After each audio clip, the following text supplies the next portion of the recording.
Alright. Picture this. It's October 1st, 2024. National Day in China, the biggest holiday on the Chinese calendar. Hundreds of millions of people are sitting in movie theaters across the country, popcorn in hand, ready to be entertained. And on the screen in front of them, a 70-year-old man with jet black dyed hair and a weathered, legendary face, being head-butted by a CGI panda. That man is Jackie Chan.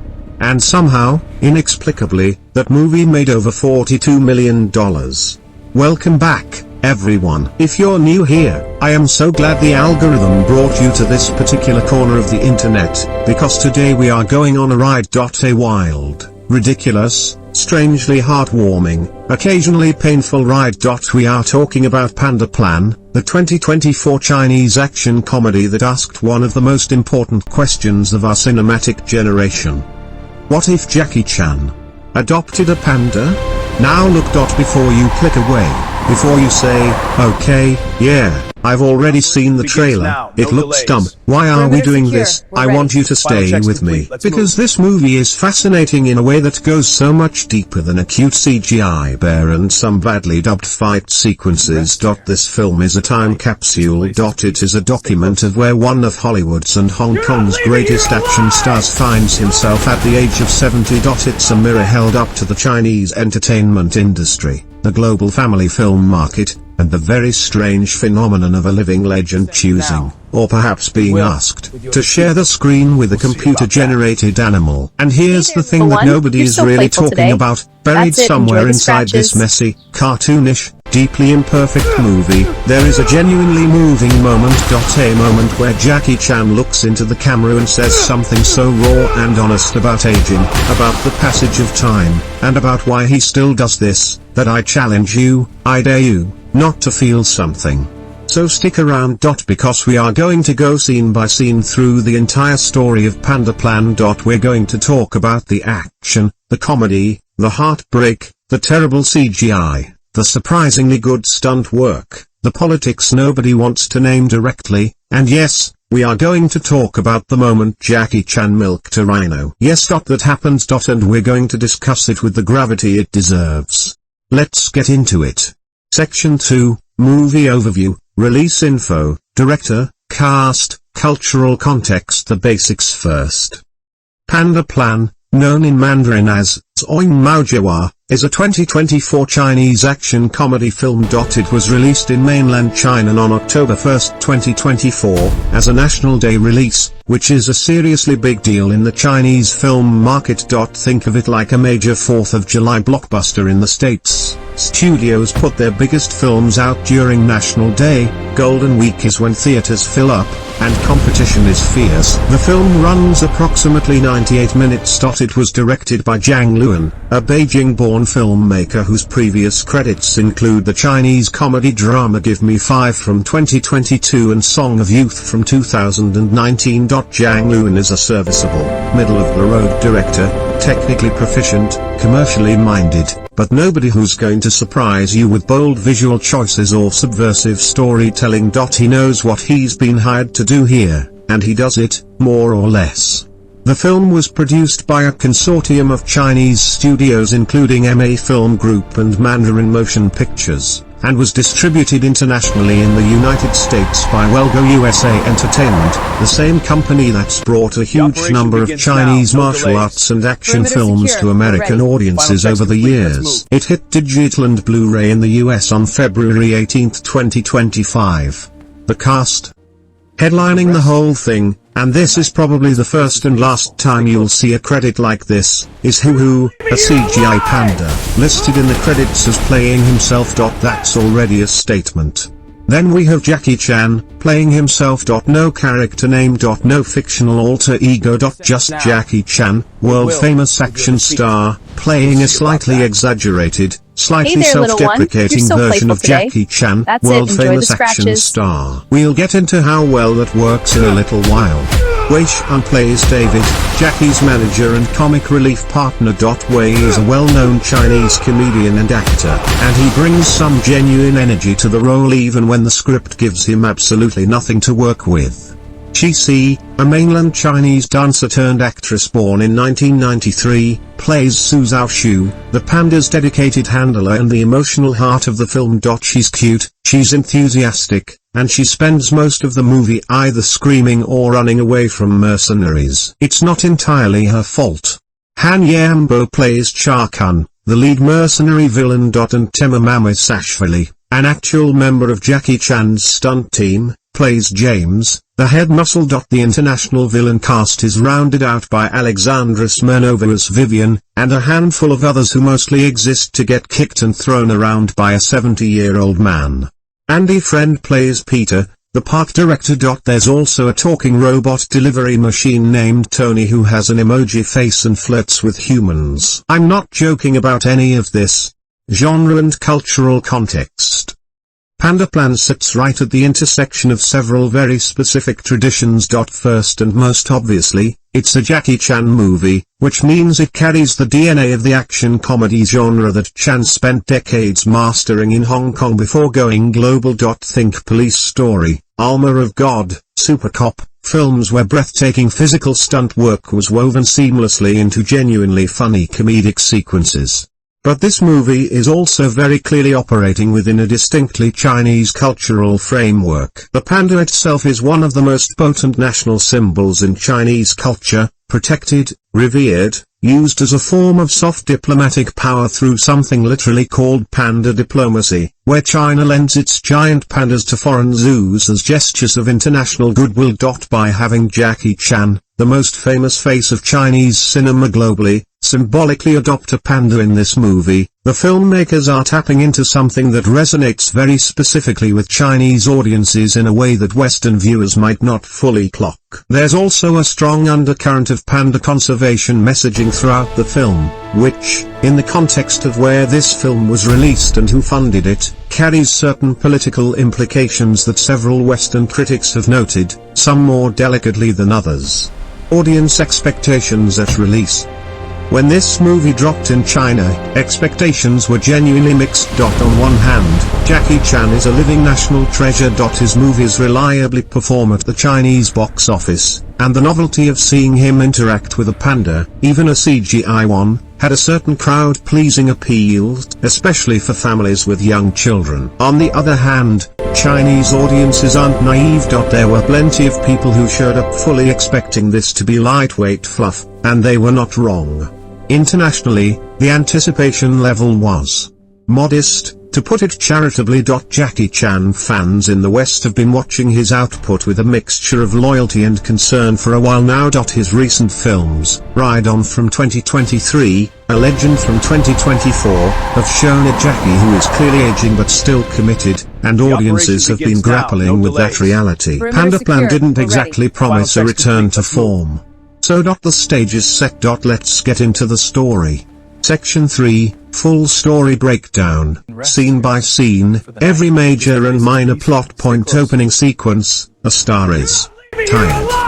The movie opens with what looks, at first, like a classic Jackie Chan action sequence.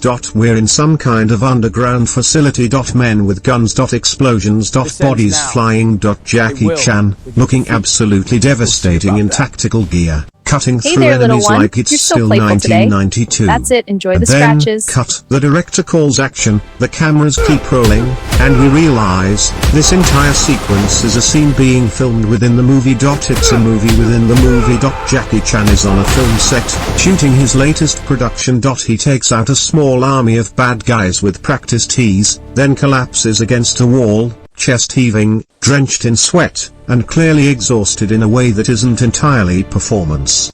It's a clever opening, using the visual language of classic Chan action to immediately establish the central tension of the real film. This is Jackie Chan at 70. The man who did everything himself, who broke nearly every bone in his body for his craft, who held the Guinness World Record for the most stunts performed by a living actor. That man is now catching his breath between takes. The movie doesn't pretend otherwise, and that little bit of self-awareness earns it some early goodwill. After the shoot wraps, Jackie retreats to what appears to be his trailer. His manager David comes in with a tablet and begins rattling off a list of upcoming engagements and public appearance requests. Charity events. Award ceremonies. Endorsement deals. Grand openings. It's the kind of grinding promotional treadmill that comes with being globally famous, and Jackie dismisses most of it with the weary ease of someone who's been doing this for longer than most of us have been alive. But then David mentions something different. The Noah Zoo, located on the fictional Noah Islands somewhere in the Mediterranean, is home to a very special baby panda. The panda was born with an unusual trait. Its eyes are different sizes, one standard black patch, one much smaller, making it biologically unique. Literally one of a kind in the world. The zoo has invited Jackie Chan to come and symbolically adopt the panda as a gesture of goodwill and international cultural exchange. Jackie pauses. Something about this particular invitation cuts through the professional exhaustion. Maybe it's the novelty. Maybe it's the panda. Maybe it's the Mediterranean air. He agrees to go.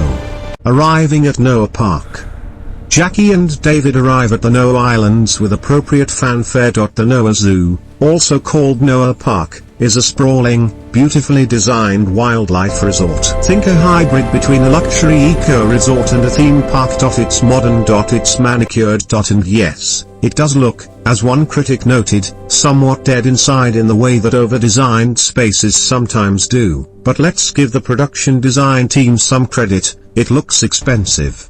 The park's director, Peter, greets them with enormous enthusiasm and leads them through the park. The real animals here are a mixture of practical and CGI, and this is already a point where some viewers are going to check out the background CGI animals. Zebras, giraffes, exotic birds, have that slightly plastic, weightless quality that pulls you out of the immersion. It's not terrible by any means, but it's noticeable.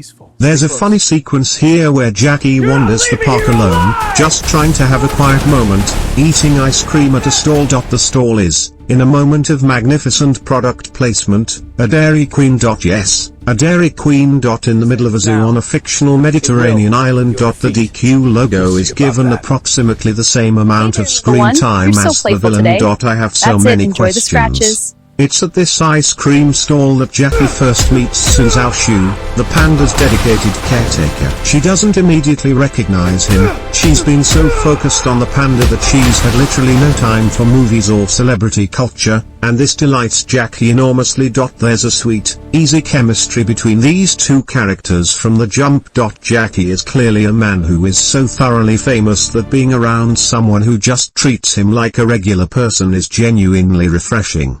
Su takes Jackie back to meet the panda. The panda has no name yet, it's been referred to simply by staff as Dabao, and Jackie, in what becomes a quietly important moment, names it Hu Hu. It's a Chinese term of endearment, the kind of nickname you give a toddler or a puppy. Warm, simple, affectionate. And in this moment, watching Jackie Chan hold this CGI panda with genuine tenderness, something almost works. Almost.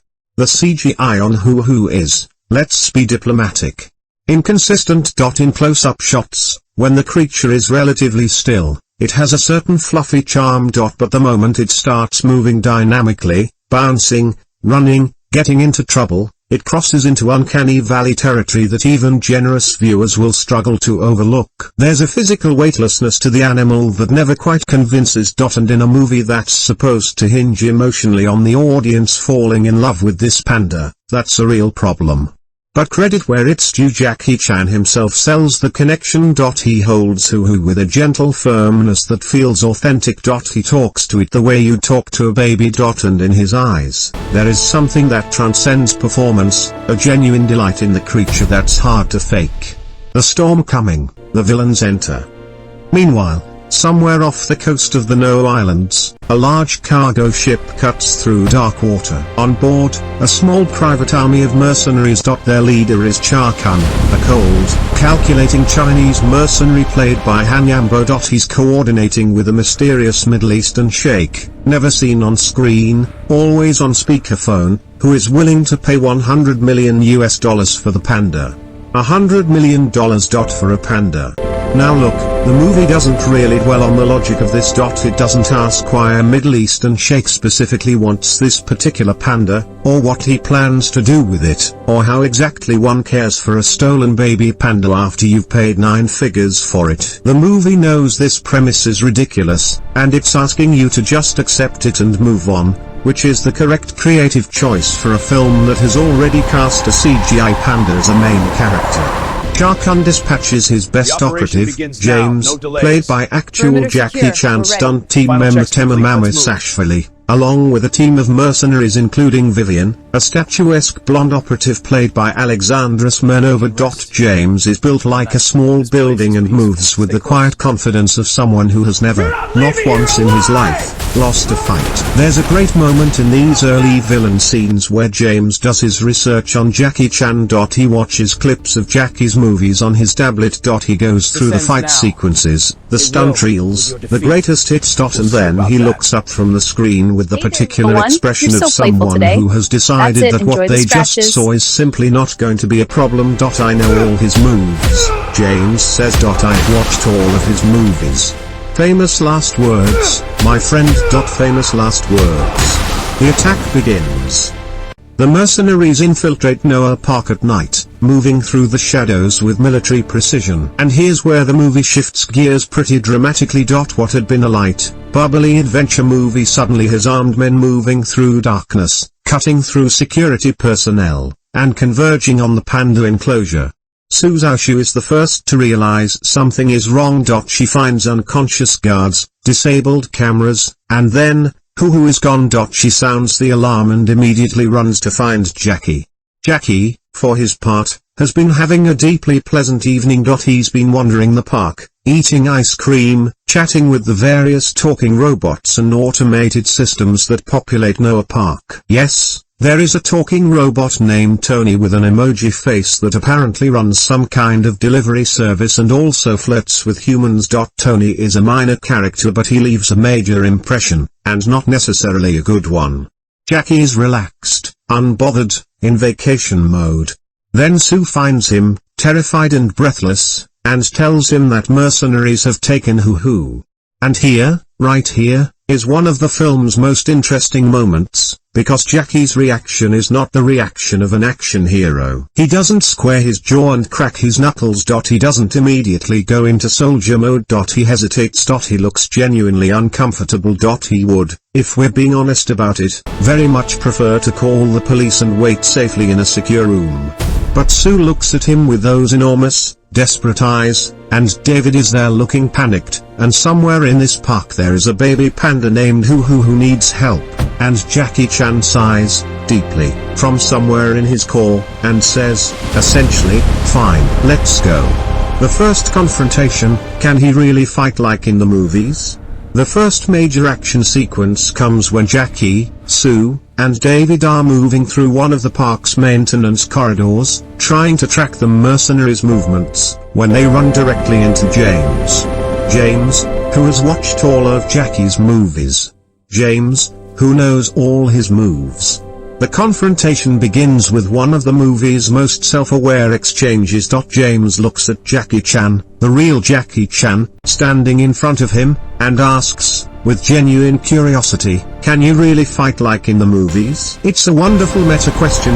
Because the honest answer, in 2024, is sort of. Jackie Chan at 70 can still move with surprising agility, still has extraordinary instincts from a lifetime of martial arts training, still brings a creativity and specificity to fight choreography that few people his age, or frankly any age, can match. But he is also a 70-year-old man. The things he could do at 30 or 40 are not the things he can do now, and the movie is at least partially honest about this. What follows is a fight sequence that is equal parts impressive and frustrating. Impressive because Jackie, working with stunt coordinators, does manage some genuinely clever bits of improvised environmental combat, using a maintenance cart, some loose pipes, the geography of the corridor in ways that echo the creative ingenuity of his classic work. Frustrating because the editing frequently cuts away from the best moments, and the choreography occasionally feels like it's working around limitations rather than transcending them. James, for his part, is a credible physical threat. Mamashashvili is enormous and moves well. This makes sense, given that he's an actual Jackie Chan stunt team member. He knows what he's doing. The fight has genuine dynamism, even when the cutting undercuts it. Jackie ultimately comes out ahead, but not without cost. He's clearly hurt, clearly breathing hard, and he does not look triumphant. He looks like a 70-year-old man who just had a serious physical confrontation, and chose to keep going anyway. This moment is, quietly, one of the most interesting things the movie does. It refuses to pretend that the fight was easy. The chase, through the park. Now the movie moves into the extended central chase sequence that forms the spine of the second act. Hu Hu has been recovered briefly by Su, but the mercenaries are everywhere in the park, and our three heroes, Jackie, Su, and David, are now running. And this is where director Zhang Luan shows both his skills and his limitations. The Noah Park setting is genuinely exploited for some creative action geography. The park has multiple distinct zones, a bird sanctuary, a big cat area, an aquatic section, a petting zoo section, and, critically for the plot, a beast area that houses large, dangerous animals. There's a sequence involving a motley crew of zoo animals being accidentally released during the chaos that produces some fun moments.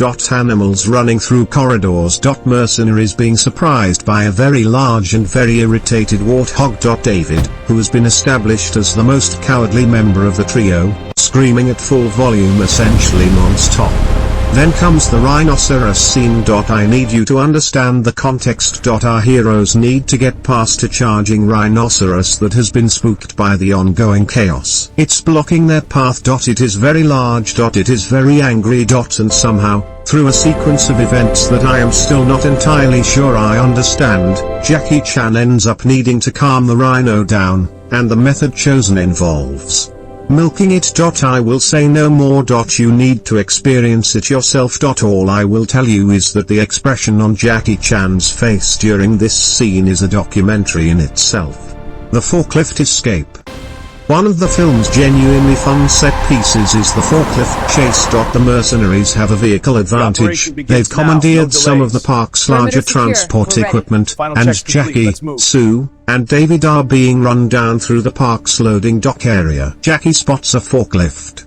Now a Jackie Chan movie involving a forklift is already promisingly weird, and Panda Plan commits to the bit. The forklift becomes an improvised weapon, a getaway vehicle, and a battering ram in quick succession, and Jackie's physical comedic timing, moving around the machine, under it, over it, using it in ways no forklift was ever designed to be used, is a welcome echo of his old environmental creativity. It's not Police Story. It's not even a fraction of Police Story. But for a few minutes, you see the DNA of what made Jackie Chan great, struggling to express itself through the limitations of a 2024 production. The forklift sequence ends in spectacular, ridiculous fashion when it careens into a decorative fountain in the center of the park, sending water flying, mercenaries scattering, and Hu who has been stowed in a backpack on Su's back throughout all of this, poking his head out with apparent delight. The crowd-pleasing quality of that moment is undeniable. David, the unexpected hero. Let's take a moment to talk about David, because Wei Shen's comedic performance is genuinely one of the movie's better elements. David is a manager/agent who is completely, fundamentally unsuited to this situation. He is a man of spreadsheets and scheduling, of negotiations and appearances. He is not built for mercenaries. And yet David keeps showing up. When Su is about to be captured, it's David who trips and falls into two mercenaries and accidentally knocks them down. When they need a distraction, it's David who very reluctantly agrees to dress in a panda costume and run in the opposite direction, leading a dozen armed men on a chase through the bird sanctuary while screaming for his mother. There's a particular comedic beat involving David discovering that two of the mercenaries, mid-level henchman types, are actually massive Jackie Chan fans. They recognize David as Jackie's manager, and they immediately start asking David for Jackie Chan trivia. Is he really as nice in person as he seems? Does he really do all his own stunts? Can you get me an autograph? They are actively asking for celebrity gossip while theoretically supposed to be capturing the people they're talking to. It's a funny bit, And it underlines one of the movie's softer themes, that Jackie Chan's cultural presence is so enormous and so beloved that even the mercenaries trying to steal a panda recognize his greatness. Even the villains, kind of, respect Jackie Chan. Which says something, even if what exactly it says is a little unclear. The emotional core, Jackie's monologue. About an hour into the film, there is a scene that genuinely elevates everything around it.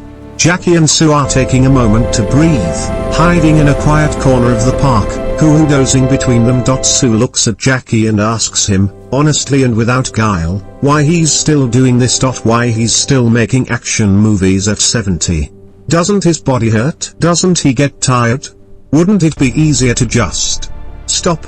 And Jackie Chan, the real Jackie Chan, in a moment that feels less like scripted dialogue and more like genuine confession, talks.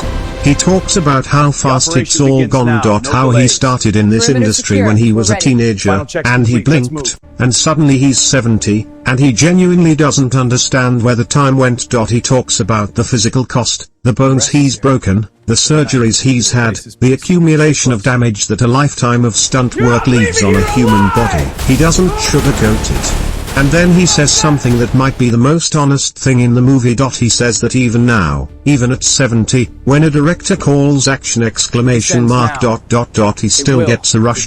A jolt of pure adrenaline and joy that no amount of pain or exhaustion can quite kill. It's the thing that got him into this industry. And it's the thing that keeps him in it. Not obligation. Not money. Not pressure from studios. Just that feeling, that irreducible, impossible to fake feeling, of the camera rolling and the moment beginning. It's a beautiful moment. And the reason it's beautiful is that you absolutely believe him. You have no doubt in the universe that Jackie Chan means every single word of this. This isn't an actor delivering a scripted monologue about his character's feelings. This is Jackie Chan telling you the truth about himself, using the barely present architecture of a movie about a CGI panda as the occasion.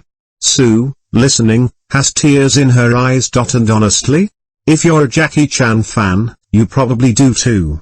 The big fight, Jackie versus everybody. The third act is dominated by the film's biggest and most ambitious action sequence, a full-scale assault on the park by the entire mercenary force. Cha Kun, the mercenary leader, has decided that his operatives' piecemeal approach isn't working and has called in reinforcements. No, a park essentially becomes a battlefield. This sequence has some genuine highlights. There's a lengthy multi-stage fight where Jackie faces multiple opponents in the park's interior spaces, using the architecture creatively, staircases, balconies, indoor trees, a remarkably sturdy Dairy Queen counter, to control the battlefield. Some of the physics are, charitably, video game logic. Mercenaries fly improbable distances. Jackie takes hits that would hospitalize a person half his age. But the movie is so committed to its cartoonish energy that you sort of give it a pass. There's also a solid fight sequence where Jackie goes up against both Cha Kun and Vivian simultaneously. This is probably the film's technically best choreographed fight scene. It has actual rhythm, actual stakes, and some genuinely painful looking impacts. Han Yambo and Aleksandra Smirnova are both decent physical performers, and for about 4 minutes, this feels like a real Jackie Chan fight sequence. Then someone gets hit with panda feces and the movie remembers what it is. The fight ends with Cha Kun being subdued, not killed, notably, because this is a kid-friendly adjacent film, and the mercenary operation collapsing. The sheikh on the phone screams in frustration. James, who has fought Jackie Chan and knows what he knows now, seems to have developed some grudging respect for the old man. The park is devastated. Animals are loose everywhere. David is somewhere in a panda costume. And Hu Hu is safe. The resolution. The film's ending sequences move through the aftermath with brisk efficiency. Police and authorities arrive to sort out the mercenaries. The park begins to assess the damage. Peter, the park director, simultaneously horrified and weirdly cheerful about the whole situation. But then comes a decision. The mercenary syndicate is still out there. The sheikh still wants Hu Hu. As long as Hu Hu is a high-profile, social media famous panda with publicly known characteristics, the panda will be at risk. The solution, decided upon by Jackie, Su, and David in a somewhat rushed plot resolution, is a kind of public deception, A story will be released claiming that Hu Hu has been transferred to a secret, undisclosed location for safety reasons. A look-alike panda will take Hu Hu's place in the public-facing zoo. Hu Hu himself will be moved somewhere safe, somewhere private, to grow up without being a target. This resolution is, as multiple critics have noted, somewhat insipid. The logic doesn't quite hold together. The threat hasn't actually been neutralized so much as temporarily deceived. And the ending leans into a sentimentality that the movie hasn't entirely earned. There's a farewell scene between Jackie, Su, and Hu Hu that goes for full emotional catharsis and almost gets there, carried largely on the strength of Jackie Chan's genuine affection for the creature. There's a final scene, brief but meaningful, of Jackie, back on a film set somewhere, hearing a director call action. The camera catches his face in that moment, the rush, the joy, the absolute uncomplicated pleasure of it. It's a call back to the monologue he gave Su. And it works. It's a small, quiet, perfect moment at the end of an imperfect film. Roll credits. Then, instead of the classic Jackie Chan blooper reel over the credits, which is literally a tradition that fans have come to expect from any Jackie Chan film, we get the cast singing a panda-themed song together in a recording studio with the lyrics scrolling on screen. It is, by any objective measure, a significantly inferior credits sequence. And yes, Chan fans did notice. Section 4, Character and Performance Analysis, Deep Dive into Cast, Arcs, Motivations. Jackie Chan as Jackie Chan. Let's be clear about what Jackie Chan is doing here and how well it works. He is playing an exaggerated version of himself, a globally famous action star who is experienced, wealthy, slightly spoiled in the way of all very famous people, but ultimately decent. This is a specific comedic tradition, the star plays themselves format, where the joke is in the gap between public persona and private reality. The script doesn't give Jackie Chan much to work with in terms of actual character development. His arc is essentially, spoiled star gets invested in panda, protects panda, reflects on aging, keeps going. It's not deep. What saves it, completely, is Jackie Chan's natural presence. Even now, at 70, there is something about Jackie Chan on screen that just works. His physicality, the way he moves through space, the instinctive grace even in ordinary gestures, is the product of decades of trained discipline. You notice it constantly, in small moments, the way he steps over an obstacle, the way his hands instinctively come up in a defensive position when startled. The body remembers what the years have accumulated. The monologue scene, as discussed, is the film's emotional peak and Jackie sells it completely. Whatever your opinions of the movie around it, that scene is real. It is Jackie Chan telling the truth, and it is worth the price of admission. Shi Ce as Su Xiaozhu. Su Xiaozhu is a character who needs to be several things at once: comic foil, emotional anchor, genuine action participant, and surrogate daughter figure for Jackie. It's a lot to ask of any performer, and Shi Ce does approximately 60% of it.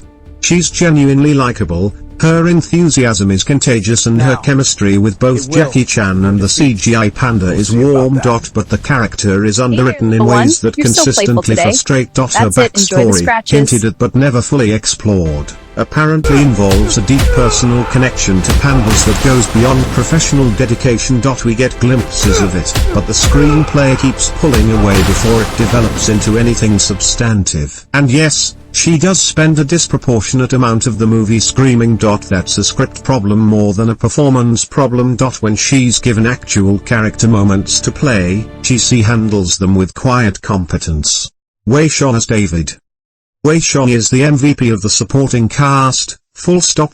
He's a well-known Chinese comedian, and his physical comedy timing is impeccable, the kind of reactive, elastic performing style that reminds you of American comedians like Seth Rogen, where the humor comes from the absolute specificity of the fear response. When David is terrified, Wei Shang commits to the terror with his entire body, and it's funny every single time. The panda costume sequence alone is worth an award.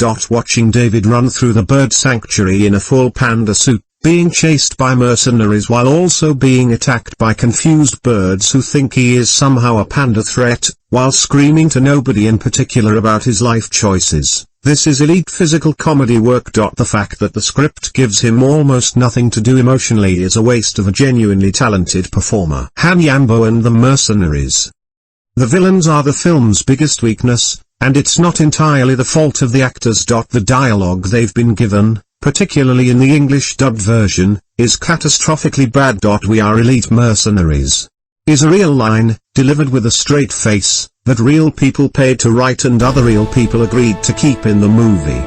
Yambo Han has a genuinely menacing physical presence, and in his better moments, particularly the extended fight sequence in the third act, he comes across as a credible antagonist. But the script never bothers to make Cha uninteresting or three-dimensional. He wants the panda because he's paid to get the panda. His motivations begin and end there. Aleksandra Smirnova's Vivian is even more underwritten. She's essentially the dangerous blonde female operative type without any material to distinguish her from every other dangerous blonde female operative in every other action movie you've ever seen. She fights well. She has essentially zero character. Next. Tomamamisashvili's James is, weirdly, the most interesting of the mercenary crew, and this is largely because his Jackie Chan superfan who knows all his moves angle has actual comedic and thematic potential that the script only half realizes. His final scene, watching Jackie Chan from a distance with something that reads as a mix of professional defeat and personal admiration, is a nice touch. No delays. Section 5, Themes, Symbolism and Subtext. Hidden meanings, metaphors, messages. The aging body as temple and weapon. Panda Plan is, beneath all the CGI fur and Dairy Queen product placement, a meditation on aging.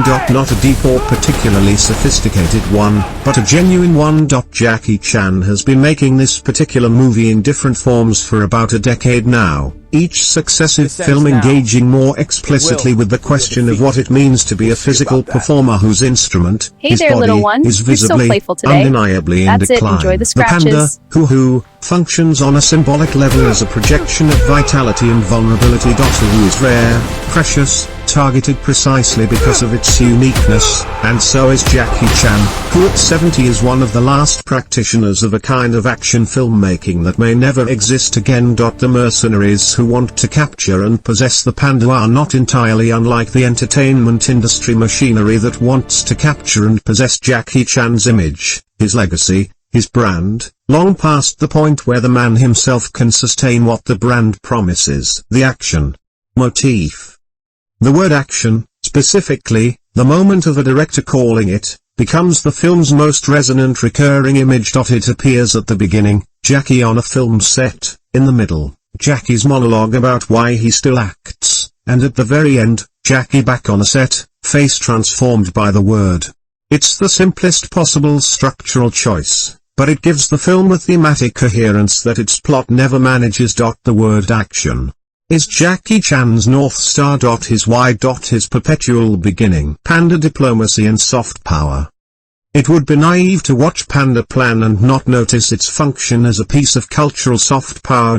Released on Chinese National Day, starring China's most globally recognizable entertainment figure, centered around one of China's most powerful symbolic animals, suffused with panda conservation messaging, this movie is doing cultural work beyond entertainment. The panda is a gift. Jackie Chan is a gift. The movie is, in a sense, both of these things being offered to Chinese national identity simultaneously. Western critics who picked up on this described the movie with varying degrees of diplomatic delicacy, ranging from feels like a propaganda piece to clearly has a nationalistic agenda. The truth is probably somewhere more nuanced. The film emerges from a specific cultural context in which these associations are natural rather than calculated, but the effect on Western audiences, particularly American ones, is undeniably one of being gently but insistently reminded that pandas are Chinese. Jackie Chan is Chinese, and Chinese things are wonderful. Conservation as currency.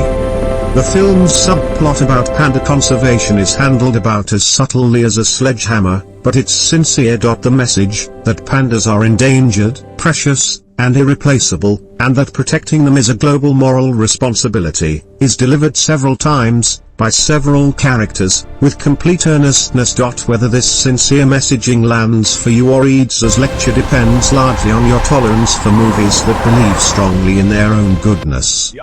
Section 6, Technical and Artistic Review. Direction, Cinematography, Editing, Sound, Music. Direction, Zhang Luan. Zhang Luan is a technically competent director who is profoundly out of his depth in the action sequences. His dramatic scenes, the conversation scenes, the comedic exchanges, are handled with a pleasant, unassuming efficiency. He knows where to put the camera for a reaction shot. He can time a comedic pause reasonably well. But when the action starts, the film's biggest aesthetic problem emerges. Hey there, little the one. editing. You're As so multiple today. critics noted, Jackie Enjoy the Chan's scratches. best films are characterized by wide-angle photography and extended takes that allow the audience to see the full geography of a fight. Who is where, who is doing what, how the bodies are arranged in space. This is what makes classic Chan fights so exhilarating. You can see everything, and you understand everything. Panda Plan doesn't do this. It cuts constantly. When Jackie does something impressive, a deflection, a transition, a use of the environment, the camera cuts away before you can fully register it. This is partly a practical decision. Some of what you're not seeing are the moments where a double takes over, or where Chan's body is just not capable of what the choreography requires, but it has the artistic effect of making the action feel choppy, uncertain, and smaller than it actually is. There's also an over-reliance on CGI enhancement in the action sequences, characters moving in ways that have a slightly video game quality, falls that don't quite have the right physical weight. Given that Jackie Chan built his entire career on the radical, dangerous authenticity of real stunt work, this is jarring. Cinematography. The film is shot competently if not inspiringly. The Noah Park setting is photographed attractively, wide establishing shots of the facilities, nice use of natural light in the outdoor sequences. The night scenes are serviceable but occasionally murky. The color palette is warm and slightly saturated. This is not a movie that wants you to feel uncomfortable, and the visual language supports that. The film is presented in 2.35:1 widescreen, which suits the action orientation, but as noted, the action sequences don't always use the wide frame to their advantage. CGI and visual effects. Here we must be honest. The CGI in Panda Plan is variable. At its best, in certain close-up shots of Hu Hu looking up at Jackie with big, liquid eyes, it achieves a reasonable approximation of emotional effect. At its worst, Hu Hu running at full speed, the background animal population, certain physics-defying sequences, it looks like a high-end video game cutscene from 2015. Given that the entire emotional hook of the film depends on the audience caring about Hu Hu, this is a significant problem. When Hu Hu looks fake, the stakes evaporate. When Hu Hu looks almost real, the film briefly becomes what it was trying to be. The inconsistency is the issue. You never know which version of the CGI you're going to get in the next shot. Music and score. The film's score is, as several reviewers have noted, deeply problematic in the comedic sequences. There is a style of comedy movie music that functions essentially as a laugh track, tuba toots, xylophone runs, bouncing strings, that aggressively telegraphs to the audience that a funny thing has just happened. Panda Plan employs this style liberally, and it consistently undercuts the comedy it's supposedly supporting. The moments that actually land tend to be the ones where the score backs off and lets the performances breathe. The film's theme song, which plays over the end credits, performed by the cast in a recording studio, is aggressively cheerful in the way of children's educational programming. Sound design. The action sequences have solid sound design, punches land with appropriate weight, environmental sounds are detailed and layered. The animal sounds, both real and CGI, are handled well. It's competent professional work. Section 7, Critical Review and Comparisons. Strengths, weaknesses, honest critique, comparisons. What works? Let's be fair to Panda Plan and enumerate its genuine virtues, because there are some. First, Jackie Chan. The man is 70. He is still genuinely, doing this. He is still performing physical comedy with a specificity and instinct that no performer his age should possess. The fight sequences in Panda Plan are not police story. They are not even rush hour.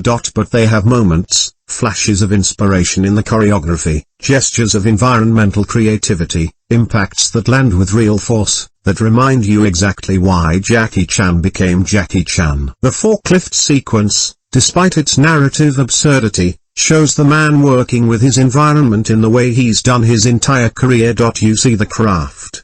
Second, the emotional sincerity.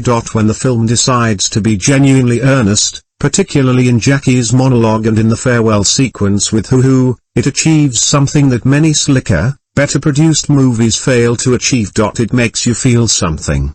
Third, Wei Shun. Any scene involving David is better for having David in it. He's the film's secret weapon, and he's used far too sparingly. Fourth, the premise is novelty. A movie where Jackie Chan plays himself, protecting a CGI panda from mercenaries on a fictional Mediterranean island, is a premise that is so specifically bizarre that it has an intrinsic entertainment value. You are going to watch this movie in a state of constant mild disbelief, and that state of disbelief is itself a form of engagement. What doesn't work? The screenplay is the film's fundamental problem, and it's a problem that no amount of Jackie Chan charm can fully overcome. The script, reportedly written by 3 people, feels like it was written by nobody, like a collection of action comedy genre gestures assembled without any particular vision of what the film should actually be. The villain motivations are threadbare. The Sheikh wants Panda premises accepted but never developed. We never understand anything about this character, which means the threat never has any weight beyond the immediate physical danger of armed mercenaries. You can't fear a villain you can't see or understand. The character of Su Xiaozhu is wasted. Her relationship with Jackie has genuine warmth, but the film is so focused on action and comedy that it never takes the time to develop her as a person. Her backstory is gestured at and dropped. Her emotional stakes beyond I love this panda are never established. This is a shame, because Shi Ce shows enough to make you think she could have handled more, if given it. The CGI inconsistency undermines the emotional core. This cannot be overstated. A film about protecting a specific, unique, beloved animal lives or dies on the audience's attachment to that animal. When the animal looks fake, the attachment phrase. The film's budget was reportedly around 180 million Chinese yuan, approximately 24 to 25 million US dollars at 2024 exchange rates, which is a legitimate budget for an action film. The CGI quality suggests that either the visual effects budget was underpowered or the time available for post-production was insufficient. The cutting in the action sequences is a genuine artistic failure. It doesn't just make the action harder to follow, it actively robs Jackie Chan of the thing that has always made his action special. His action has always been about showing you something. The style requires the audience to witness the achievement. Cutting away doesn't just hide the limitations, it also hides what's actually impressive. Comparisons to similar films. Panda Plan invites comparison, most obviously, to Jackie Chan's own earlier work. And there's no way to make that comparison without acknowledging the distance between here and there. Watch Police Story, 1985, and you'll see Jackie Chan doing things with the camera and with his body that simply have no precedent. The mall sequence at the end of Police Story is still, 4 decades later, one of the most astonishing sustained action sequences ever put on film. The difference isn't just physical, it's also about a clarity of vision, a commitment to showing the audience exactly what's happening, that Zhang Luan's direction of Panda Plan never approaches. Compare Panda Plan to Rush Hour, 1998, and the contrast is equally instructive. Rush Hour worked because it paired Jackie's physical genius with Chris Tucker's verbal genius, and because the formula of contrasting cultural styles produce comedic friction gave the film a genuine comic engine. Panda Plan has no such engine, its comedy is mostly reactive. Look, the panda did something cute, or slapstick, look, David fell over, rather than arising from any genuine source of dramatic or character tension. The most charitable comparison is to something like the Tuxedo, 2002, or the Spy Next Door, 2010, mid-range, family-friendly Jackie Chan vehicles that sacrifice physical extremity for broader commercial appeal. Panda Plan is that kind of movie, comfortable, predictable, occasionally charming, ultimately forgettable. More interestingly, compare Panda Plan to Ride On, 2023, Jackie Chan's previous film, which dealt with almost identical themes: aging action star, reflection on career, relationship with an animal, but handled them with substantially more sophistication. Ride On gave its Jackie Chan analog a full emotional backstory, a daughter relationship, a genuine arc of redemption. Ride On is not a perfect film, but it has the courage to let Jackie Chan be genuinely vulnerable, genuinely flawed, genuinely changed by the events of the story. Panda Plan doesn't go that far. It uses the emotional beats as seasoning rather than substance. One final comparison is inevitable: Doolittle, 2020, the Robert Downey Jr. vehicle about a man who talks to CGI animals and had a notoriously troubled production that produced a notoriously troubled film. Both Doolittle and Panda Plan feature major movie stars sharing the screen with digital animals to significantly mixed results. Doolittle was arguably the worse film, a more spectacular failure, but both movies illuminate the same problem. CGI animals require an extraordinary level of technical sophistication to work as emotional anchors, and when that sophistication isn't fully achieved, the movie's entire premise wobbles. The political elephant in the room. I'd be doing you a disservice if I didn't acknowledge what several critics have raised directly: the political subtext of Panda Plan in its current geopolitical context. This is a film produced by Chinese studios, directed by a Chinese director, starring China's greatest international ambassador, featuring one of China's most powerful national symbols, released on China's most important national holiday, with explicit messaging about the greatness of pandas and by extension Chinese natural heritage. Released in America in early 2025, when US-China relations are at one of their more fraught historical moments, the film's framing carries a specific charge. Whether you read this as sinister propaganda or as completely natural cultural expression depends largely on your priors. There is nothing in Panda Plan that strikes me as a deliberate attempt to brainwash American children into loving the CCP. The panda conservation message is real and valuable. Jackie Chan's charm is genuine. But the film does operate within a framework of cultural nationalism that is worth acknowledging rather than ignoring. Some critics have gone harder on this than others. The most strident characterizations, CCP propaganda puff piece, seem overstated to me. But the gentler observation that the film is doing cultural work alongside entertainment work seems accurate. Section 8, Final Verdict and Rating. Overall message, impact, audience, final rating. What is Panda Plan, really? Here is the truest thing I can tell you about Panda Plan. This movie is a love letter to Jackie Chan, written by people who love Jackie Chan, starring Jackie Chan, about what Jackie Chan means to the world and what the world means to Jackie Chan. Everything else, the mercenaries, the sheikh, the CGI panda, the talking emoji robot, the inexplicable Mediterranean island setting, the Dairy Queen, is scaffolding. The building underneath is simple and kind of beautiful. A 70-year-old man who has given everything he has to a craft he loves is still here. Still moving. Still showing up. Still, when the director calls action, feeling something he can't stop chasing. That's the movie. The rest is noise.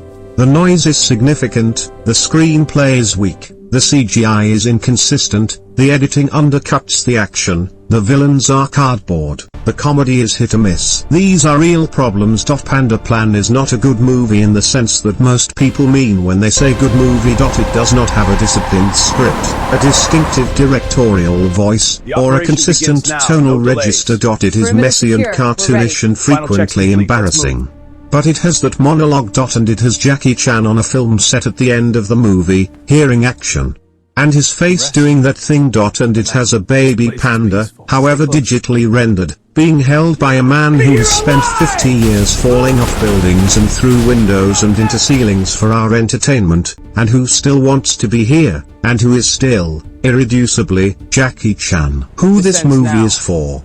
Panda Plan is for Jackie Chan completists who need to see everything he makes, hey there, regardless of so quality. It is for parents with children between roughly 7 and 12 who want a reasonably harmless, occasionally fun adventure movie. It is for viewers who have seen all of Jackie Chan's classics and want to spend 98 minutes watching a man they love navigate the specific indignities and unexpected joys of aging in public. It is for people who like pandas. It is not for anyone expecting a return to the golden age of Chan action. It is not for sophisticated comedy lovers who find panda farts an insufficient punchline. It is not for thriller fans who require coherent villains and genuine stakes. Impact and legacy. Panda Plan made approximately 307 million Chinese yuan at the Chinese box office, about $42 million, which is a solid but not spectacular number for a National Day release. It performed best with families and younger audiences, exactly as intended. The sequel is reportedly already in development. In terms of legacy, Panda Plan will be a footnote in the Jackie Chan filmography, one of the later works that dedicated fans collect and casual fans skip. It won't define his legacy. That legacy was forged in Police Story, in Drunken Master, in Project A, in Armor of God, in Rush Hour. Those films are what Jackie Chan is. Panda Plan is what Jackie Chan is doing at 70 when he still can't stop. Final rating. Okay. Here we go. And I want to be fair here. I want to rate this movie for what it is and who it's for, not punish it for failing to be something it was never trying to be. Panda Plan earns 5.5 out of 10. The 5.5 breaks down like this. Jackie Chan's presence and charm, 2 full points, irreplaceable, undiminishable, the whole reason this movie exists and the whole reason to watch it. The emotional sincerity of the monologue scene and the film's genuine affection for its subject, 1 full point. The action sequences, despite their limitations, for their moments of creativity and for the evidence they provide that Chan is still physically capable of impressive things, 1 point. Wei Shen's comedic performance, 0.5 points. Off for the screenplay's failures, the CGI inconsistency, the weak villains, the editing choices, the missed opportunities with Su Xiaozhu's character, and the criminal decision to replace the end credits blooper reel with a recording studio sing-along, -1 point. 5.5 out of 10. Watch it once if you love Jackie Chan. Skip it if you don't ''t'. And if you want to remember what Jackie Chan is truly capable of, go immediately watch Police Story, 1985, Drunken Master 2, 1994, Super Cop, 1992, or Rush Hour, 1998. Those movies will remind you what we mean when we say the word legend. Closing statement. You know what I keep coming back to? That moment at the end of the movie. Jackie Chan on a film set. The crew is moving around him. The lights are up. The director lifts a megaphone. And Jackie Chan, 70 years old, more broken and more whole than any of us will ever understand, waits. Action. And his face opens like a sunrise. That's the movie. That's the whole movie. Everything else is just a panda eating bamboo. That's it. Enjoy the scratches. Thanks for watching. If you want more Jackie Chan deep dives, including a full breakdown of Police Story, a retrospective on the Rush Hour trilogy, and an honest examination of what happened to Hong Kong action cinema, hit subscribe and let the algorithm do what the algorithm does. Likes are appreciated. Comments keep me going. And I'll see you in the next one. Take care of yourselves out there.